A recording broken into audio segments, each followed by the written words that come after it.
Hey everyone, if you want to make your own podcast but you don't know where to begin, Spotify for Podcasters makes it super easy. They've got everything in one place, it's totally free, and you can make money while doing it. Here's how it works. Spotify for Podcasters lets you record and edit podcasts right from your phone or computer, so no matter what your setup is like, you can start doing it today. Then you can distribute your podcast to Spotify and pretty much everywhere else podcasts are heard. Video podcasts are also supported, and you can even conduct polls and Q&As. With Spotify for Podcasters, you can earn money in a variety of ways, including ads and podcast subscriptions. And best of all, the platform is totally free. No catch, totally free. When I wanted to start my own podcast, I did not know where to begin, and I didn't think it was even possible.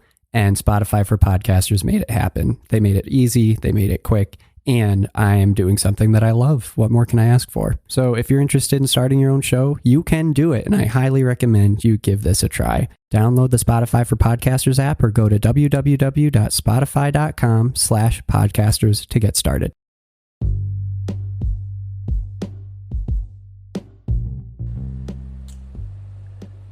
Hey everybody, welcome back to another episode of Everything Kratom, the podcast about anything and everything Kratom. Got a good episode lined up for you today. Today we're going to be talking about the 8-factor analysis that the AKA is posting about right now. It's an update on a 2018 report, which was an update on the 2016 report, which I like to see because new research is good research. And to keep things updated means that you maintain your validity, really. So happy to see this. Happy to see it's updated again. And so let's hop into it. So this is the abuse potential of Kratom, according to the 8 factors of the Controlled Substances Act, implications for regulation and research. That's the title of the report. And I read through this report. It's it's a pretty thick report. It goes on for about, 55, 56 pages, 57-page report. I read through it yesterday, and it was really interesting. I thought that the takeaways were pretty well crafted. The takeaways that they list out. I had one or two additional ones myself, but overall it was a pretty positive report, and seemed like it has some real scientific backing, so I'm glad to see that. But of course I always read through things myself, and there are a few things that I found to be played down a little bit, but overall really great, super sciencey, which is always fun and easy to read, but great. Let's jump in. So the first part, there's an acknowledgement disclosure. It says this update of the Henningfield et al. 2018 Kratom Abuse Potential Assessment Review is required to account for the significant number of new research studies that have been completed that collectively adds to the body of scientific evidence about the kratom plant and its constituent alkaloids. Okay, good. Then background. And I'm kind of summarizing what the report says because there's, number of paragraphs for all these sections, or a few pages or more. So I kind of picked out some of the main things that I thought people would find interesting if you didn't want to read the whole report yourself. So here's some background. The 2018 Henningfield Fong Wong Kratom Abuse Potential Assessment was based on a 2016 assessment developed by Dr. Henningfield and colleagues at Pinney Associates to inform the United States Drug Enforcement Administration and Food and Drug Administration in their assessment as to the most appropriate regulatory approach to kratom, and whether listing kratom, specifically its alkaloids, metragenine and 7-hydroxymetragenine, in Schedule 1 of the Controlled Substances Act was warranted and in the interests of public health. This is great. We concluded that there was no evidence of an immediate threat to public health, which is a requirement for temporary or emergency scheduling, and that kratom was not like opioids in its safety and addiction risks. Okay, that was one of its takeaways. Another one, nature got it right. Quote unquote, all of this. There is a convergence of studies showing that the main natural constituent of kratom that accounts for the reasons people use kratom is mitragynine, which carries relatively low abuse and health risks. 7-hydroxymitragynine naturally occurs at very low levels, and product standards should prevent marketing of products with levels higher than those that appear to carry little risk. All right, you guys, that one's important, and I want to get into that in a little bit as to why that's so important, but that pops up throughout the report. There's a really interesting new research into this. 7-hydroxymitragynine is not the same as mitragynine, all right? And that's what this report is putting out there that I think it needs to even emphasize more, and that people need to realize. 7-hydroxymitragynine has been shown to have very different negative associative effects than just mitragynine, but only at higher levels, which it doesn't naturally occur in. So that's kind of like a sneak peek of what I'm going to get into later here, but super interesting, everybody. I thought that was interesting. Okay, another thing that it's saying here, another takeaway: animal drug self-administration, physical dependence, and withdrawal studies show low abuse potential and withdrawal risks from kratom relative to opioids. That's kind of the thing that I have a little bit of beef with when it comes to this. So much of this is comparing kratom to opioids. I get it, because it's hard when, you know, the primary reason that the FDA is always citing of why this thing needs to be made illegal is because it's similar to its abuse potential and yada yada. It has to do with opioids. People are using it instead of opioids. So I get how it's kind of hard to talk about without relating it to opioids. But I feel like when you're talking about abuse and withdrawal potential and just like dangers of a substance that's new, quote unquote new, you shouldn't be comparing it to something that everyone already knows is dangerous. Like, we should just be looking at it on its own. Does that make sense? That's just something that I, keep on coming back to in my mind. I'm not sure that it's the best idea to constantly be comparing kratom to things that we already know are, have a high potential for abuse, high potential for withdrawal, and overdose, yada yada. So if you're already comparing it to something that's really wild, anything is going to look less crazy, if that makes sense. Anyway, that's something to keep in mind. Okay. So now let's jump into the data here. This is actually cool because they reference a lot of studies. They go into specifics. They say what the scientists themselves, took away from their own studies and how the studies were conducted. Really thorough. Loved it. Okay. Numerous surveys and field studies of kratom users have been conducted in the U.S. and Malaysia. These new studies largely confirm the earlier large U.S. surveys on kratom consumer usage patterns published by Dr. Grunbin in 2017. All right, so this is cool. This is getting into demographics. Most kratom users are 30 to 50 years old, employed, have some college education, and have health insurance.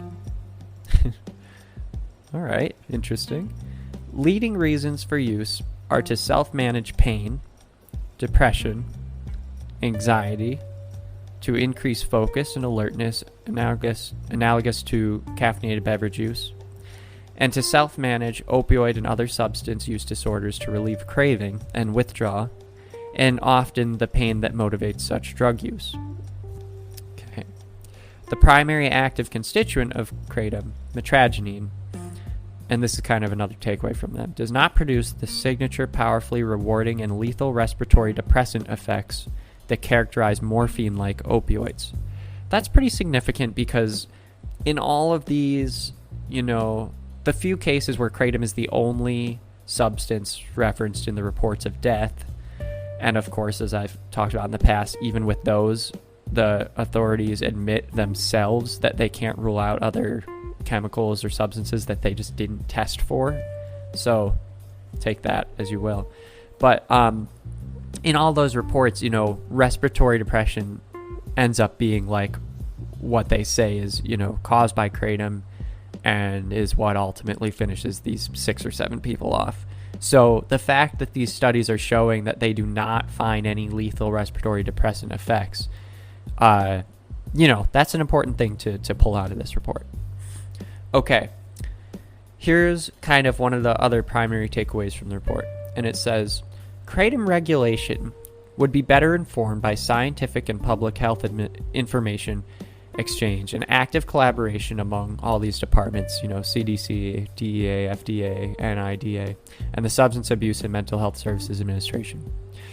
Kratom science should be accelerated by increased kratom research funded to NIDA, as well as to support increased surveillance that is specific to kratom.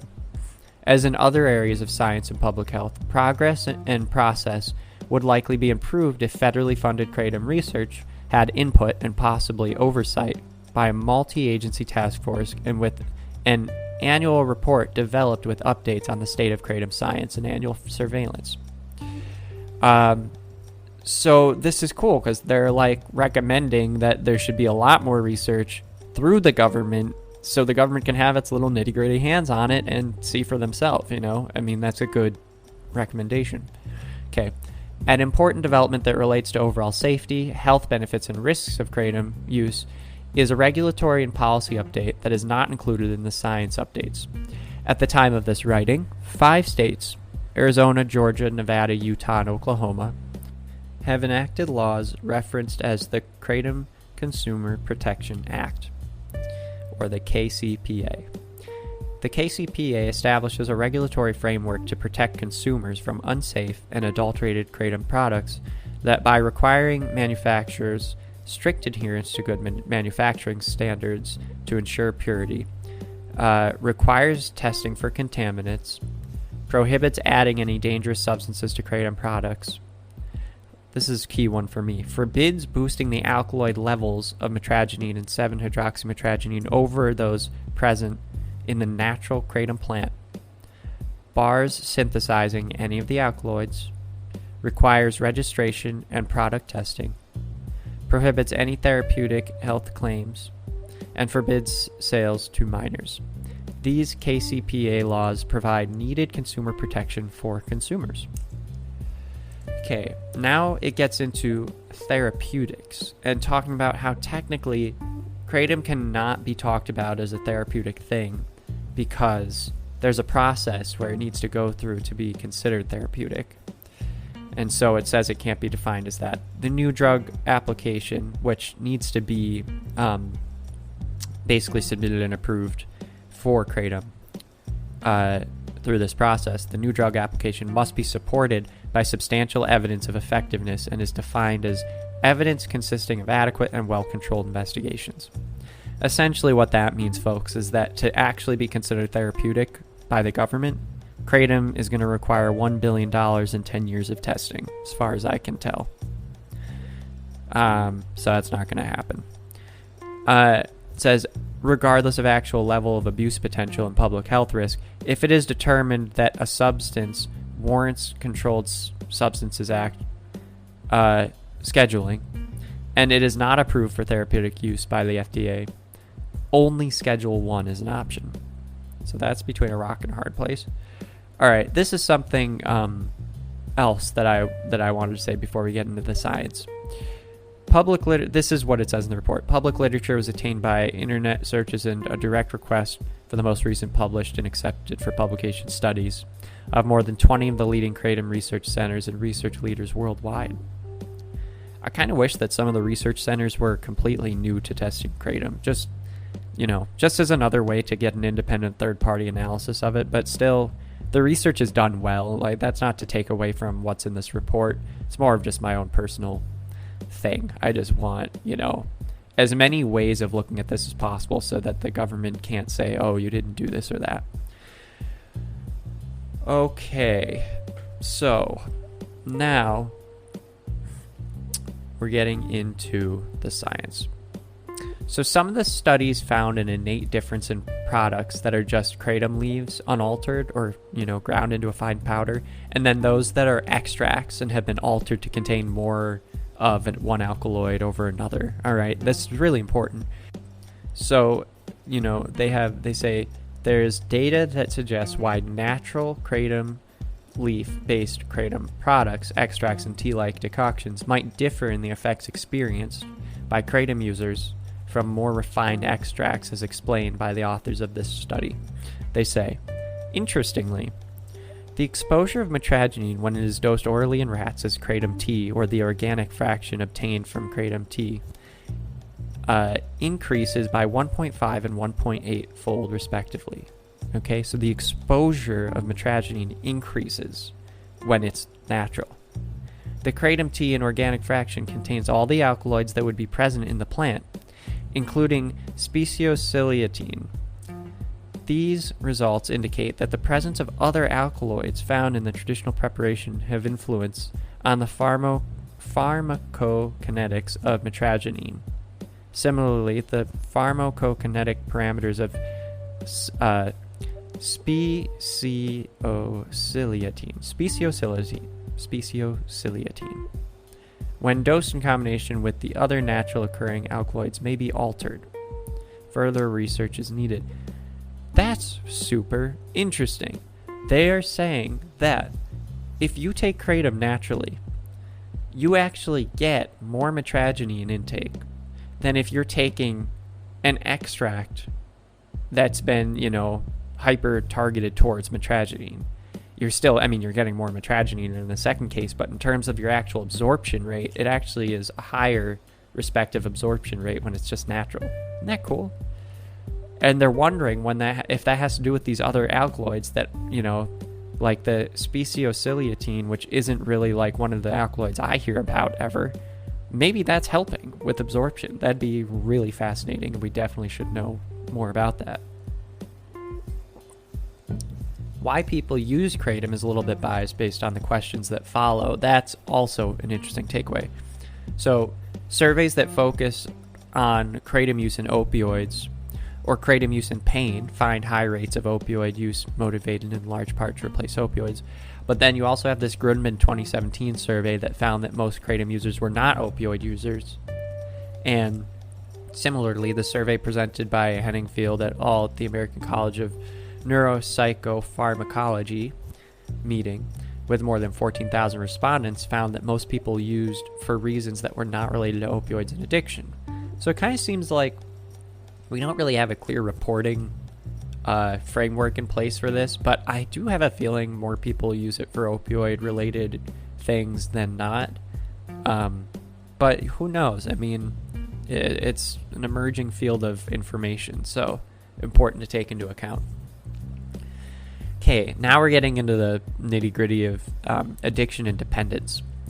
There have been new research findings, a systematic review, and a review by an international consortium of kratom experts that contribute to a significant advance in knowledge on the psychic and psychological dependence potential of kratom. Here's one study. Kratom withdrawal symptoms resemble the opioid withdrawal syndrome. Okay? Extent data suggests that kratom's withdrawal syndrome is uncomfortable, but generally milder and of shorter duration than is characteristic of opioid withdrawal. Regarding dependence, it's concluded, there is good evidence that kratom dependence is typically less severe than opioid dependence, with which kratom shares some mechanisms of action. Moreover, unlike opioids, kratom use does not appear to result in significant respiratory depression and is thus far less likely to cause fatal overdose. They then go on to say that regular use of kratom, particularly at higher doses, can lead to tolerance and dependence. Okay? So, there's some cons. Okay, then they did some studies concerning the intake of metragenine and morphine, physical dependence with naloxone challenge tests, and metragenine's effectiveness at reducing morphine withdrawal were evaluated. These studies found little evidence of physical dependence or withdrawal as compared to morphine, and evidence of potential therapeutic benefits of metragenine for treating opioid withdrawal consistent with human reports. They concluded the discontinuation of metragenine was not associated with the disruption of scheduled behavior in rats. This suggests that metragenine or analogs might be further investigated as potential therapeutic drugs for treating opioid withdrawal. The findings from the study suggest that discontinuation of metragenine is not associated with overt withdrawal effects. Okay. Now this is looking at some other studies. They provided an assessment of kratom's abuse potential with the IV rat self-administration model, which is the most predictive animal model for reinforcing effects and abuse potential, according to the FDA themselves. Okay, this study they're talking about now is a study the FDA would, right, bow down to and take as pure great research. Okay, so this is research that the FDA is all about and they use every day. According to this research, the present findings indicate that metragenine does not have abuse potential and reduces morphine intake. Desired characteristics of candidate pharmacotherapies for opioid addiction and withdrawal. Okay, here's the kicker. Whereas 7-hydroxymetragenine should be considered a kratom constituent with high abuse potential that may also increase the intake of other opioids. What? It is important to note that the reinforcing human dose equivalents of 7-hydroxymetragenine in rats were many times higher than would be tolerable for humans, and that 7-hydroxymetragenine is present at or near the de minimis levels in kratom leaves and most marketed products. Their findings support the recommendations that marketed kratom products should not contain more than 1 to 2% 7-hydroxymetragenine, the highest concentration found naturally in plants, and that does not provide reinforcing or harmful effects. This is the approach adopted by states that passed Kratom Consumer Protection Act laws to regulate kratom. So that's crazy to me. Like, this whole time, people are talking about how, proponents of kratom are saying that there's no abuse potential and it's perfectly safe. And based on this report and all these scientific studies, something keeps popping up. Yes, kratom naturally as is, harmless, or nearly harmless, okay? There's some studies that are showing actual withdrawal, a little bit of habit forming, addiction, so that's possible. Mind you, these mice and rats are getting pumped so full of it that it's probably coming out of their ears. But that's something to think about. Anyway, the takeaway from the report is naturally it's fine, give or take. But if you increase the 7-hydroxymetragenine, that has a high potential for abuse. And this study's saying it even makes these rats go after other opioids even more. So I think that's just fascinating. And it's something that everyone should take away from this report, is that if you're getting something with altered alkaloids, think twice about it. Because 7-hydroxymetragenine is not metragenine.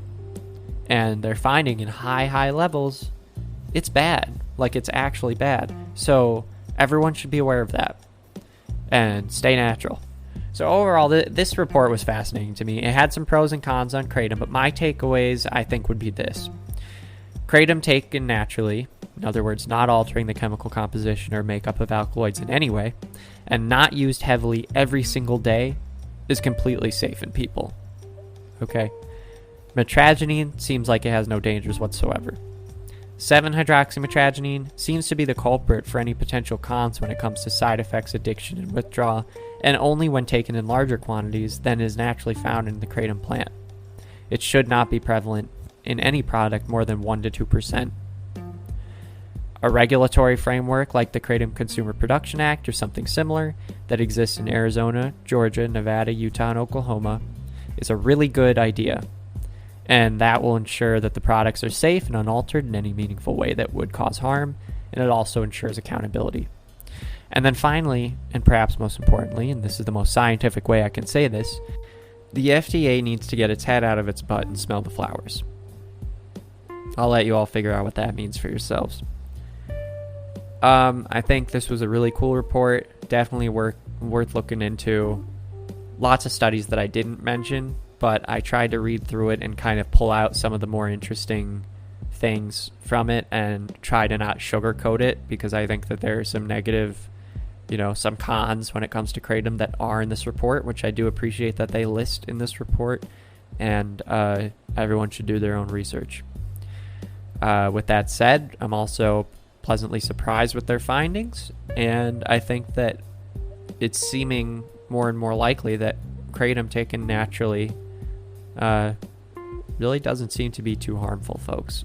It's not to say that there aren't risks of harm, and especially for those who use it every day and at higher doses. I think that you actually are asking for a little bit of harm down the road, maybe. But maybe lower doses every day, or taking it just every few days or every week. I honestly don't see one issue with it at this point. So those are my takeaways. Be careful about the alkaloid content, everybody. That's something else I think is really important. But overall, interesting report. All right. Thanks, everybody, for listening this time, and talk to you later. Bye-bye.